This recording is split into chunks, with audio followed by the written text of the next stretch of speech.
একটা কথা ভাবো তো, যে ব্যক্তি আইন তৈরি করেছে সেই ব্যক্তি যদি বিচার করে এবং শাসনও পরিচালনা করে, তাহলে সাধারণ মানুষের স্বাধীনতা কতটা নিরাপদ থাকবে?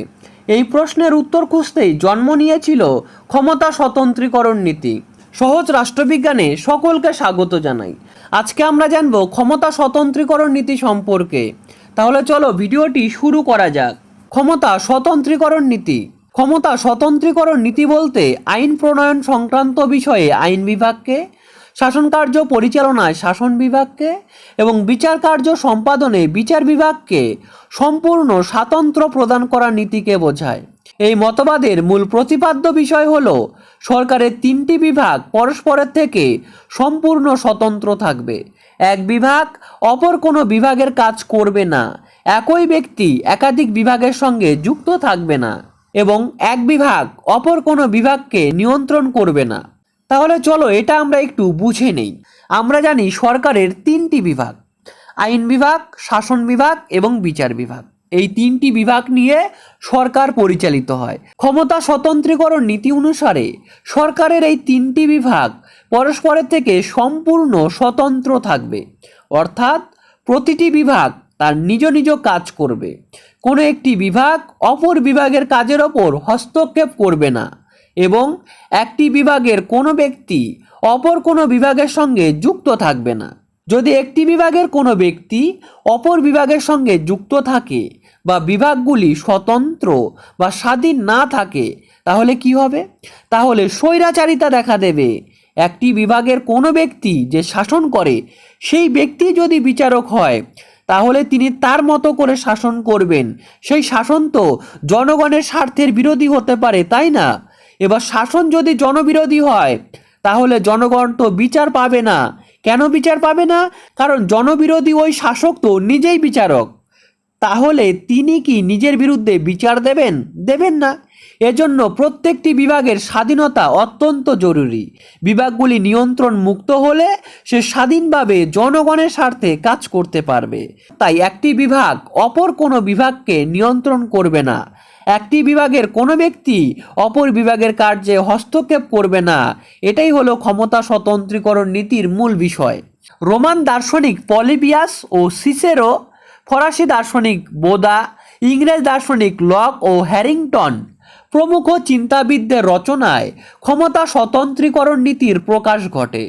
কিন্তু ফরাসি দার্শনিক মন্তেস্কু এবং ইংরেজ চিন্তাবিদ ব্ল্যাকস্টোনের হাতে নীতিটির চরম বিকাশ সাধিত হয়। মন্তেস্কুর মতে কোনো ব্যক্তি বা ব্যক্তি সমষ্টির হাতে আইন প্রণয়নের, শাসন করার এবং বিচার করার ক্ষমতা ন্যস্ত থাকলে ব্যক্তি স্বাধীনতা বিনষ্ট হবে, কারণ ওই ব্যক্তি স্বৈরাচারী আইন প্রণয়ন ও প্রয়োগ করবে এবং বিচার বিভাগ ওই সকল আইনকে ন্যায়নীতিপূর্ণ বলে রায় দেবে।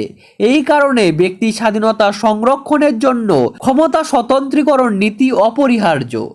ব্ল্যাকস্টোনের বক্তব্য হল, জনসাধারণের জীবন, সম্পত্তি ও স্বাধীনতা সংরক্ষণের স্বার্থে সরকারের বিভাগগুলির মধ্যে স্বাতন্ত্র্য বজায় রাখা অত্যন্ত জরুরি। এই ক্ষমতা স্বতন্ত্রীকরণ নীতির সবচেয়ে উল্লেখযোগ্য প্রয়োগ লক্ষ্য করা যায় মার্কিন যুক্তরাষ্ট্রে। এবার আমরা মার্কিন যুক্তরাষ্ট্রের নিরিখে ক্ষমতা স্বতন্ত্রীকরণ নীতিকে দেখে নেব। মার্কিন যুক্তরাষ্ট্র ও ক্ষমতা স্বতন্ত্রীকরণ নীতি, এই নীতির সবচেয়ে উল্লেখযোগ্য প্রয়োগ লক্ষ্য করা যায় মার্কিন যুক্তরাষ্ট্রে।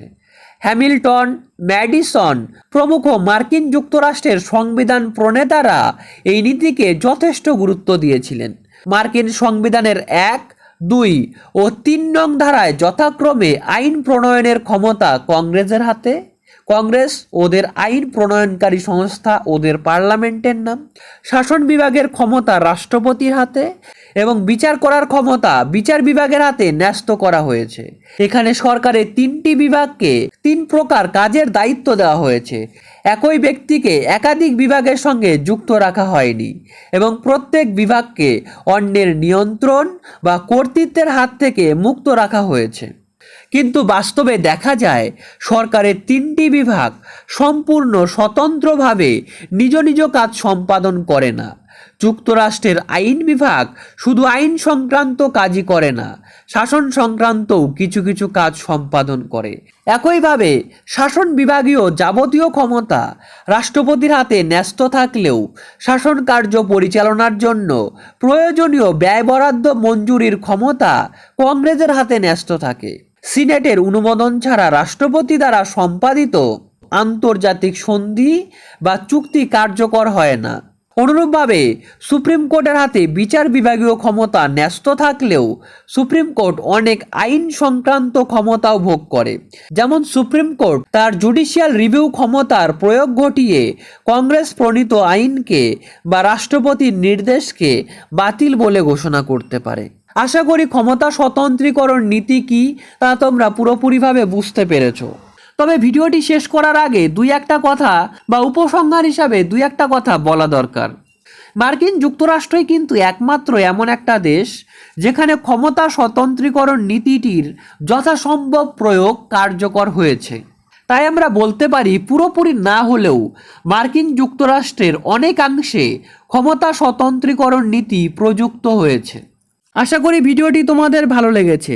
ভিডিওটি ভালো লাগলে ভিডিওটি শেয়ার করে চ্যানেলটি সাবস্ক্রাইব করে এবং ভিডিওটিতে একটি লাইক দিয়ে আমার পাশে থাকতে পারো। ভিডিওটি শেষ পর্যন্ত দেখার জন্য অশেষ ধন্যবাদ। I really appreciate your time.